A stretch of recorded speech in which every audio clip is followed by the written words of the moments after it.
Hello students of class 5th. Today we are going to start your chapter number 9 class 5th. आज हम आपकी EVS का chapter number 9 start करने जा रहे हैं, that is sources of water. Water means पानी की सोर्सेज, यानी कि हमको पानी कहाँ कहाँ से मिलता है. In class 4th you have learn the uses of water. Class 4th में आपने पानी के यूजेस पढ़े होंगे. If we don't get water for 3-4 days at our home we become very upset. कि अगर हमको 3-4 दिनों तक अपने घर पे पानी नहीं मिलता है तो हम बहुत ही उदास हो जाते हैं. We can't live without water. Water is very necessary for life. हम पानी के बिना नहीं रह सकते हैं. पानी जो है हमारे लिए बहुत ही ज़रूरी है. हमारे जीने के लिए पानी बहुत ही ज़रूरी है. What type of water should be use for drinking. क्या आपको पता है किस टाइप का वाटर आप पीने के लिए यूज़ करते हैं? तो आपने देखा होगा कि वाटर टैप से, वाटर टैंक से, हैंडपम्प है, ट्यूबवेल से, ये सब चीज़ें आपने देखी होगी. तो आपको क्या लगता है कि ये पानी कहाँ से आता होगा? पहले लोग जो थे वो पानी कहाँ से लेकर आते थे? वेल से लेकर आते थे, बावड़ी से लेकर आते थे, पॉन्ड से लेकर आते थे, रिवर्स से लेकर आते थे, है ना, झीलों से भर के लाते थे. These days there are water taps in houses. अभी तो घरों में नल लगे हुए हैं. विलेजेस ऑल्सो है गवर्नमेंट वाटर टैंक्स. गाँव में भी गवर्नमेंट के वाटर टैंक्स हैं. And there are taps near these tanks. और इन्हीं टैंक्स के पास में नल लगे हुए हैं. At some places there are handpumps also. कुछ कुछ जगहों पर तो हैंडपम्प भी लगे हुए हैं.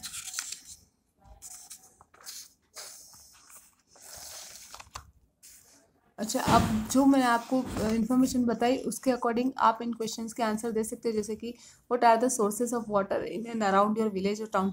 आपके गांव के अंदर या बाहर पानी कहाँ कहाँ से, कौन कौन से सोर्सेज हैं, आपको ये इन्फॉर्मेशन कलेक्ट करनी है. कि आपके पास में कोई डैम, लेक या कुछ भी आपके गाँव या टाउन के पास में है तो उसका नाम क्या है, वो कितना पुराना है, वो किसने बनाया था, कहाँ कहाँ से पानी आता है उसमें, है ना, कहाँ किस किस चीज़ के लिए, किस किस उद्देश्य के लिए पानी यूज़ किया जाता है, और उसके आसपास में कौन सा मेला या फेस्टिवल सेलिब्रेट किया जाता है. Realizing the importance of water in Rajasthan, kings and general public together developed very effective system for water collection. In this system, canals connected two or more ponds with each other one by one. When all the ponds were filled with rainwater, water flowed out of that area. अच्छा, जब पानी की importance के, पानी की महत्ता को समझते हुए, महसूस करते हुए, रियलाइज करना यानी कि महसूस करना, राजस्थान में राजा जो थे, जो जनरल, जो प्रजा थी, जनता थी, उन्होंने एक साथ मिलकर एक बहुत ही प्रभावी सिस्टम वाटर कलेक्शन के लिए बनाया था. इस सिस्टम में क्या होता था कि जो कैनाल्स का मतलब होता है नहरें. नहरों को एक तालाब से दूसरे तालाब के साथ में कनेक्ट कर दिया जाता था, जोड़ दिया जाता था. और जब एक भर जाता था तो उसके बाद में दूसरा वाला जो था, वो जब एक भरने के बाद दूसरा वाला जब रेन वाटर से भर जाता तो फिर पानी उस एरिया में आ जाता. अच्छा, जो वाटर कंजर्वेशन का जो मेन एम है उसमें क्या है कि फ्यूचर की जनरेशन के लिए भी पानी बचा कर रखा जाए. One of the major aim of water conservation is ensuring availability of water from future generations, where the withdrawal of fresh water from an ecosystem does not exceed its natural replacement rate. क्योंकि आने वाली generation में अपनी natural जो replacement rate है उससे ecosystem वैसा नहीं रहेगा, क्योंकि इतना सारा पॉल्यूशंस वगैरह हो रहा है. तो हम फ्यूचर की जनरेशन के लिए भी वाटर कंजर्व करें, है ना. अच्छा, वाटर कंजर्व करने का एक बहुत ही अच्छा तरीका है रेन वाटर कलेक्शन करने का. यहाँ पर देखिए, जैसे ये बारिश हो रही है तो ये छत के ऊपर, जैसे ये स्लोप है तो यहाँ से पानी बह के इन गटर में, यानी कि यहाँ जा रहा है, ठीक है, यहाँ जाएगा. फिर ये पाइप लगे हुए हैं, इन पाइप्स के थ्रू पानी यहाँ आएगा, ठीक है. यहाँ आने के बाद में ये फिल्टर लगा हुआ है, ये फिल्टर पंप लगा हुआ है, यहाँ से पानी फिल्टर होगा और फिर इस पाइप के थ्रू ये इस टैंक में कलेक्ट हो जाएगा. ये रेन वाटर कलेक्शन एक बहुत अच्छा एग्जांपल है. इस तरीके से आप रेन वाटर हार्वेस्टिंग सिस्टम भी अपने घरों में लगा सकते हैं, जिससे आपके घरों में बारिश का पानी यूज़ में आ जाए. अच्छा, अब आप इन क्वेश्चन के आंसर दे सकते हैं. जैसे कि what would be the effect of stopping drains and canals overflowing with rain water. अगर आप जो कैनाल्स है, ड्रेन्स है, अगर उसमें जो रेन वाटर का ओवरफ्लो हो रहा है, अगर आप उसको रोक दोगे तो क्या होगा, उस एरिया में बाढ़ आ जाएगी, है ना. अगर आप पानी को रोकोगे तो क्या होगा, उस एरिया में बाढ़ आ जाएगी. Is there any big pond और डैम अराउंड यू. आपके आसपास कोई पॉन्ड, तालाब या डैम है? कितने जो है वो आसपास में आपस में कनेक्टेड है? और वाटर की अवेलेबिलिटी सबसे ज़्यादा इन पॉन्ड में कौन से महीनों में होती है? नॉर्मली देखा जाए तो बारिश के दिनों में और सर्दी के दिनों में होती होगी, क्योंकि गर्मी आते आते, समर आते आते तो पानी सूखने लग जाता है। Is water from different ponds also use in different ways, कि अलग अलग तालाबों का पानी अलग अलग तरीक़ों से यूज लिया जाता है। These days water from lakes and ponds is filtered and supplied in houses through pipeline. अभी क्या करते हैं, झीलों का पानी या तालाबों का पानी उसको फिल्टर किया जाता है, यानी उसको साफ़ किया जाता है और फिर उसको घरों में पाइपलाइन के थ्रू भेजा सप्लाई किया जाता है। You might have seen several ways of purifying drinking water. For example, आपने ड्रिंकिंग वाटर को प्योरीफाई करने के बहुत सारे जो तरीके हैं वो देखे होंगे, जैसे कि to strain with cloth, strain मतलब छानना, कपड़े से छानना, टू बॉयल उबालना, and being filtered through purifying machine also, और प्योरीफाइंग मशीन के द्वारा भी उसको फिल्टर करना। We can avoid many diseases by drinking pure and clean water, कि हम साफ़ और स्वच्छ पानी पीकर बहुत सारी बीमारियों से अपने आप को बचा सकते हैं। ठीक है, डिजीजेज मीन्स बीमारियाँ। अच्छा, अब आप बताओ हमको पॉन्ड और लेक का पानी क्यों फिल्टर करना चाहिए? क्योंकि वो जो पॉन्ड और लेक का पानी जो होता है बहुत ही क्लीन नहीं होता है, इसलिए अगर हमको उसको पीना है तो उसके जर्म्स को हटाने के लिए हमें क्या करना पड़ेगा, उसे फिल्टर करना पड़ेगा। Due to what reason water of lake pond become polluted, किसकी वजह से हो जाता है? क्योंकि उसमें बहुत सारा गंदगी जाती है, इसलिए। How is water purified at home, अपने घर पर आप वाटर कैसे प्योरीफाई कर सकते हो? तो हम बॉईल करके, केमिकल का यूज़ करके, जैसे उसमें फिटकरी वगैरह डाल के, या आरओ फिल्ट्रेशन से, इन तरीक़ों से हम अपने घरों में वाटर को फिल्टर कर सकते हैं। एनर्जी कंजर्वेशन, जैसे कि वाटर पंपिंग है, delivery and best water treatment जो है, फैसिलिटीज़ जो है वो है ना, तो उसमें क्या होता है, बहुत सारी एनर्जी जाती है। तो in some region of the world, दुनिया के जो कुछ इलाके हैं वहाँ पर over 15% of total electricity consumption, जितना भी इलेक्ट्रिसिटी का यूज़ होता है उसका 15% जो है वाटर मैनेजमेंट को डिवोट होता है।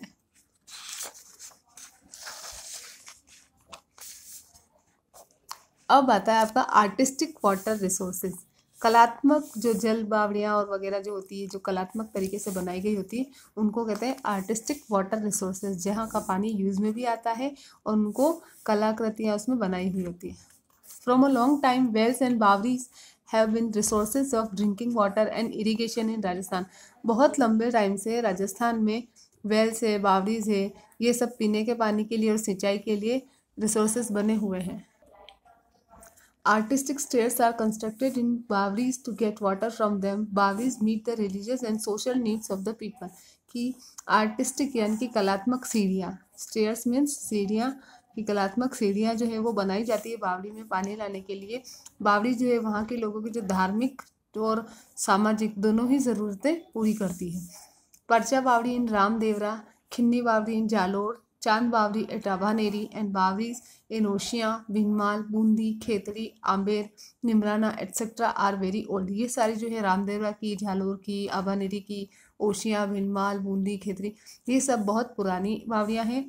सम of them have become useless due to negligence in their maintenance, और इनमें से कुछ तो बिल्कुल ही अनुपयोगी हो गई है, यूजलेस यानी कि यूज़ में नहीं आती, क्योंकि उनकी मेंटेनेंस को, उनकी रख रखाव जो है, मेंटेनेंस यानी कि रख रखाव, उसके उनके रख रखाव को बिल्कुल नज़रअंदाज कर दिया गया, रख रखाव नहीं किए जाने की वजह से वो यूजलेस हो गई है।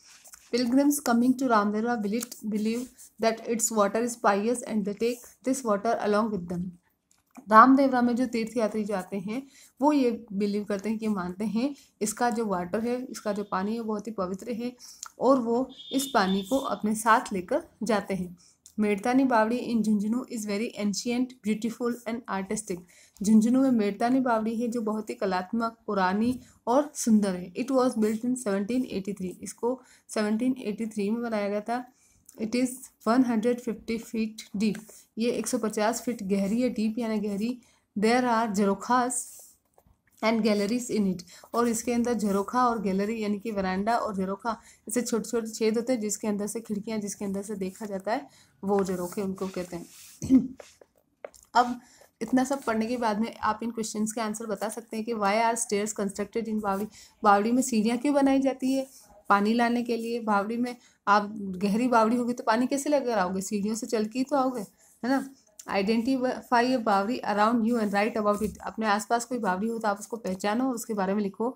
When and who got it built, किसने उसको बनाया होगा, कब बनाया होगा, उसका वाटर लेवल क्या है ना, और उसके पानी की क्वालिटी कैसी, यानी अच्छा है, पीने लायक ड्रिंकिंग वाटर है या कैसा पानी है। What should we do so that the water of baoris does not become dirty, हमको क्या करना चाहिए कि बावरियों का पानी गंदा ना हो, तो हमको उसमें जो गार्बेज वगैरह है, जो फूल पत्तियाँ होती है, वो सब उसमें नहीं डालनी चाहिए। Like baoris several wells are also built artistically, जैसे बावरीज कलात्मक तरीके से बनाई जाती है, उसी तरीके से कुछ कुएं भी ऐसे बनाए जाते हैं। सम वेल्स आर राउंड, कुछ तो गोल शेप में होते हैं। Their walls are made of bricks, उनकी दीवारें ईंटों से बनी होती है।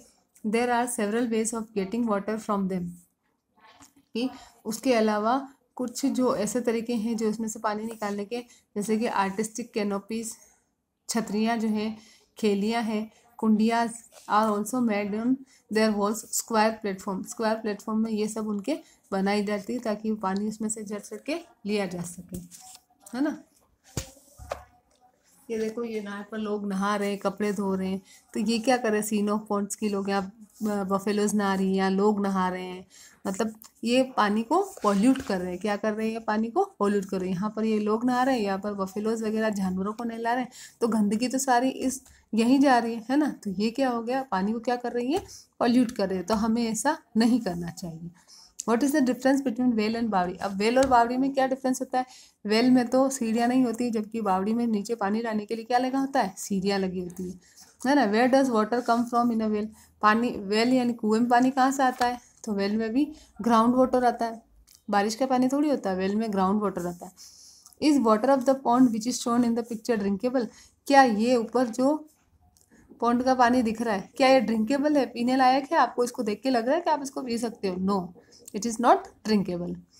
What are the reason due to which the source of portable water are becoming polluted, क्या कारण है, लोग नहा रहे हैं इसमें, अपने है ना कपड़े धोते हैं, इसमें गार्बेज डालते हैं और अपने जानवरों को इसमें नहलाते हैं, तो ये इसलिए ये रीज़न है जिसकी वजह से पोर्टेबल वाटर जो है वो पॉल्यूटेड हो रहा है। What should we do so that the water of portable water sources remain clean, हमको ऐसा क्या करना चाहिए कि जो पोर्टेबल वाटर यानी जो पीने का पानी है वो हमेशा साफ रहे। तो हमें उसमें कचरा नहीं डालना चाहिए, कपड़े नहीं धोने चाहिए, है ना। कुछ भी जो कचरा होता है हमारा पूजा वाला वो भी उसमें नहीं फेंकना चाहिए। कोई केमिकल्स उसके अंदर पानी में नहीं डालना चाहिए। फैक्ट्रीज का जो वेस्ट जाता है उसको रुकवाना चाहिए। ओके, अब आ जाए आप big dams. To meet the need of water for the ever increasing population, big dams on rivers are being built, कि जो इंक्रीजिंग पॉपुलेशन है, जो बढ़ती हुई पॉपुलेशन है, उनकी पानी की ज़रूरत को पूरा करने के लिए नदियों पर बड़े बड़े डैम्स बनाए जाते हैं। जैसे कि for example dam on Mahi river in Banswara, Banswara में माही नदी पर बना हुआ dam, and on Chambal river in Kolkata, और कोलकाता में चंबल नदी पर बना हुआ dam. These are use for electricity generation, irrigation and drinking water, ये जो डैम है वो इलेक्ट्रिसिटी बनाने के लिए, सिंचाई करने के लिए और पीने का पानी करने के लिए यूज़ किए जाते हैं। How electricity is produce from dams you will learn in the higher classes, कि कैसे इलेक्ट्रिसिटी बनाई जाती है, ये जो है आप बड़ी क्लासेस में रीड करेंगे।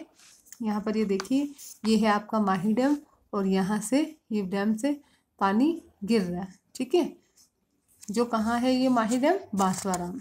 ओके बच्चों, यहाँ पर आपका ये जो चैप्टर है वो ओवर हो रहा है, आपका चैप्टर नंबर 9 कंप्लीट हो रहा है यहाँ पर, है ना। और उसके बाद आपके क्वेश्चन आंसर से स्टार्ट हो रहे हैं कि अब आपको पता चल गया वेल्स और बावरीज हमारे इंपॉर्टेंट वाटर रिसोर्सेज हैं। उसके बाद में हमें वाटर रिजर्वर को और जो भी एरिया हमारे आसपास का उनको क्लीन रखना चाहिए। डैम का यूज़ इरीगेशन, इलेक्ट्रिसिटी जनरेशन और वाटर सोर्सेज के रूप में किया जाता है। अब हम देखें तो यहाँ पर चाहो तो आप कर सकते हैं वेल, बावरीज एंड और क्या आ जाएगा, पॉन्ड्स। आप पॉन्ड्स भी लिख सकते हो, रिवर भी लिख सकते हो, लेक भी लिख सकते हो, ठीक है। अब are the sources of drinking water. Water in houses come from water taps and, और कहाँ से आता है, घरों में जो पानी आता है एक तो वाटर टैप से आता है और दूसरा आप बताओ चैप्टर में है कहाँ से आता है, टैंक से, वाटर टैंक्स, ठीक है, water taps and water tanks.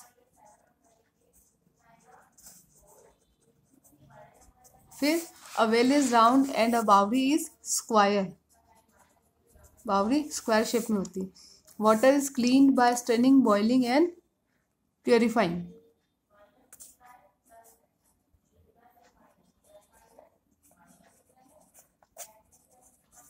ठीक है।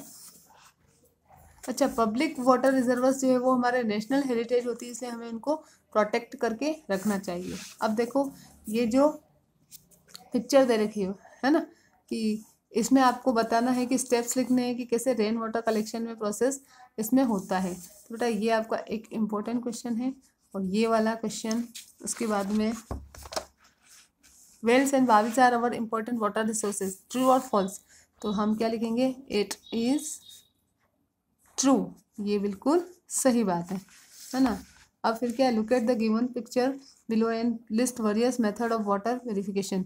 तो क्या आ जाएगा इसमें, number 1 boiling, number 2 chemical, number 3 2 multi storage, RO filtration. ठीक है, ये तीनों हमको यहाँ पर लिखने हैं। Look at the picture of Mahi dam given below, right and 3 questions to obtain additional information. आपको इसके बारे में, कितना बड़ा है ये, कहाँ कहाँ किस किस, इसका पानी किस किस यूज़ में आता है ना, और किस डिस्ट्रिक्ट में है, ऐसे क्वेश्चंस आप इसमें से पूछ सकते हैं।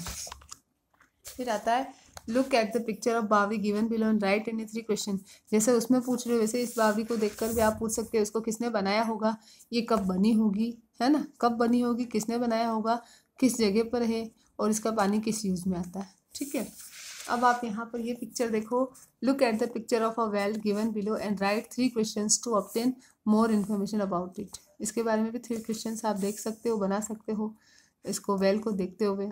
ओके, तो बेटा ये जो क्वेश्चन आंसर्स हैं इन सभी का PDF बनाकर आपको प्रोवाइड करवा दिया जाएगा, सारे क्वेश्चन आंसर्स का, है ना। तो आपको क्या करना है कि सारे क्वेश्चन आंसर्स अपनी कॉपी में कर लेने। ओके, जब आपको यहाँ पर भेजा जाएगा। और ये आपका 9th चैप्टर जो है वो ओवर हो रहा है। Thank you, have a nice day.